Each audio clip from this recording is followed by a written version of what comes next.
Good morning বন্ধুরা, তোমরা কেমন আছো? আমি মনিকা ব্লগার লাইফস্টাইল চ্যানেলে তোমাদেরকে অনেক স্বাগত জানিয়ে আজকে সকাল থেকে নতুন একটা ভিডিও শুরু করছি। আর আজকে যাব মা পরমার মন্দির। তো চলো, তার জন্য সকাল সকাল রেডি হয়ে বেরিয়ে পড়লাম বড়মার মন্দিরে পুজো দিতে যাওয়ার উদ্দেশ্যে। তো চলো, এখানের রাস্তাঘাট তোমাদের সাথে শেয়ার করব না, তাই কি কখনো হয়?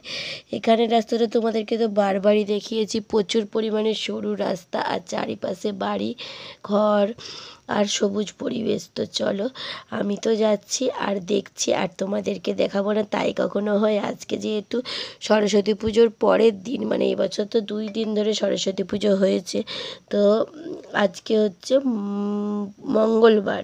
তো চলো, মঙ্গলবার দিন আজকে অনেক জায়গাতে এখনও ঠাকুর আছে, আজকে হয়তো ঘট বিসর্জন হবে। কালকে যেগুলোই পুজো হয়েছে, তো সেই ঠাকুরগুলোর তো ঘট বিসর্জন এখনও হয়নি। তো চারিপাশে মাইক বাজছে, ঠাকুর আছে, তোমাদের সাথে সবটাই শেয়ার করব। তোমরা প্লিজ পুরো ভিডিওটা কন্টিনিউ দেখতে থাকো, আশা করি তোমাদের ভালো লাগবে। তো দেখো, তোমাদের সাথে কথা বলতে বলতে মন্দিরে চলে এসেছি। তো চলো, মন্দিরে পুজো হচ্ছে, তোমরা দেখতে থাকো।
তো দেখলে বন্ধুরা, তোমাদেরকে পুজোটা দেখালাম। অনেকক্ষণ ধরে মায়ের পুজো হয়, 2-3 ঘন্টা ধরে মাকে স্নান করায়, খাওয়া দাওয়া করায়, সমস্ত কিছু হয়, আর খুব সুন্দরভাবে পুজোটা হয়।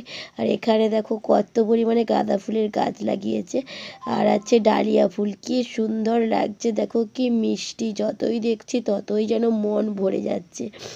তো পুজো শেষ করে চান জল খেয়ে তো এখন এসেছি তোমাদেরকে একটু ফুলের বাগানটা দেখাতে। আর এখানে প্রচুর পরিমাণে ভিড় হয়েছে আজকে, যেহেতু মঙ্গলবারের পুজো, তো তার জন্য। আর এখানে পুজো দিতে এসে না ভীষণই মনটা শান্তি লাগছে।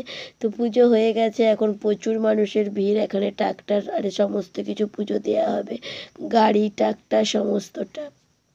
ওখানে একটা ছোট্ট পাড়া কালী ঠাকুর আছে, তো সেই কালী ঠাকুরটারও আজকে বিসর্জন হবে। তো সেটাও দেখলাম, কি মিষ্টি দেখতে মায়ের মুখটা, কি বলবো। তো দেখো, এখানে সোলার লাইটও লাগানো হয়েছে, এটা আমি আজকে প্রথমবার দেখলাম। তো তার জন্য তোমাদের সাথে শেয়ারও করলাম। আর এই দেখো, অর্জুন আমাদের সাথে দেখছে আর বলছে, মা এই লাল লাল ফুলের গাছটা কি ফুলের গাছ? তো মায়ের মন্দিরটা ঘুরলাম, দেখলাম, আর এখন এই ছোট্ট পাড়া মা কালীর মূর্তিটা দর্শন করে নিলাম। তো চলো, এরপরে আমরা বাড়ি যাওয়ার জন্য বাড়ির পথে রওনা দিয়ে দিয়েছি। আর একটু পরেই দেখবো যে সরস্বতী মায়ের মন্দির বলছি, সরস্বতী মায়ের প্যান্ডেল করে মা উঠেছে মূর্তিতে। তো চলো সেটা দেখবো। আমার না এবছর একটাও সরস্বতী ঠাকুর দেখা হয়নি। আর কোনো পুজো হলে না সেই মায়ের মূর্তি না দেখলে আমার যেন মনটাই ভালো লাগে না। বারবার ইচ্ছা করে যে ঠাকুরের মানে মূর্তিটা দেখলাম না, এটাই বারবার মনে হয়। তো তার জন্যই আজকে বেশি করে এলাম পুজো দিতে, যে রাস্তার ধারে নিশ্চয়ই কোনো সরস্বতী মায়ের মূর্তি দেখতে পাবো। যেহেতু আমি অর্জুনের স্কুল যাইনি, তো তার জন্য ঠাকুরের মুখ দর্শন আমার করা হয়নি। কোনো পুজো হলেই এইটা আমার প্রথমেই মনে হয় যে ঠাকুরের মুখটা দর্শন করলাম না, এটা আমার মনে হয়।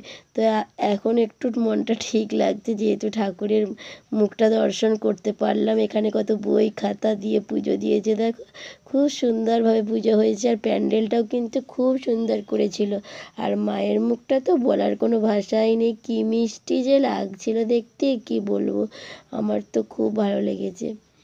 আমার না বড় বড় ঠাকুরের থেকে ছোট ছোট ঠাকুরগুলোর মুখগুলো বেশি মিষ্টি লাগে, মনে হয় কি মিষ্টি, কি ভালো লাগে। আর এখানের পরিবেশটা তো যতই দেখি ততই ভালো লাগে। গরু চারিদিকে, ছাগল গরু বাঁধা আছে, তার সাথে সাথে মানুষের ছোট্ট ছোট্ট মাটির বাড়ি, কি ভালো দেখতে লাগে তাই না? আমার এই পরিবেশটা তো ভীষণ ভালো লাগে। তোমাদের কেমন লাগে অবশ্যই জানিও। আর একটা যেতে যেতেই মায়ের মানে মূর্তি পাবো, তো সেটাই দেখবো। আর দুটো তিনটে ছিল, সেগুলো একটু গলির ভেতরে ভেতরে, মানে কোনো বাড়ির পুজো হয়েছে। এগুলো যেহেতু ক্লাবের পুজো রাস্তার ধারে হয়েছে, তার জন্য এগুলো দেখলাম, আর ওগুলো দেখলাম না। যেহেতু আবার অনেকটা করে যেতে হবে আমাদেরকে, তার জন্য। মা তো একটাই, মায়ের মূর্তি তো সবসময়ই সুন্দর তাই না, একটা দেখলেই তো হয়ে যায়, তার জন্য আর গেলাম না। তো এখানে প্যান্ডেলটা দেখো খুব সুন্দরভাবে সাজিয়েছে। আর এখানের মাটা একটু বড় করেছে দেখো, এটা মনে হচ্ছে ক্লাবের পুজো কোনো। তো ভীষণই সুন্দর হয়েছে এই মায়ের মূর্তিটাও, আর প্যান্ডেলটাও খুব ভালো হয়েছে। চারিপাশটা বেশ সুন্দর লাগছিল। তো মায়ের মূর্তি দর্শন করে এখন বেরিয়ে পড়েছি বাড়ি যাওয়ার উদ্দেশ্যে। তো চলো বাড়ি গিয়ে ভিডিওটা শেষ করব। আর আমার গলাটা দেখো আগের থেকে অনেকটাই ঠিক হয়েছে। ওষুধ খাচ্ছি, ইনফেকশান হয়ে গেছিলো জানো তো, তার জন্য কথাই বলতে পারছিলাম না। তো চলো আস্তে আস্তে ঠিক হয়ে যাবে। আর আজকে আমার দিনটা এইভাবেই কাটলো, তোমাদের সাথে শেয়ার করলাম। কেমন লাগলো অবশ্যই কমেন্ট বক্সে জানিও। ভালো লাগলে লাইক কমেন্ট শেয়ার আর সাবস্ক্রাইব করে দিও। সবাই ভালো থেকো, সুস্থ থেকো, সবাইকে ভালো রেখো। Tata, bye bye.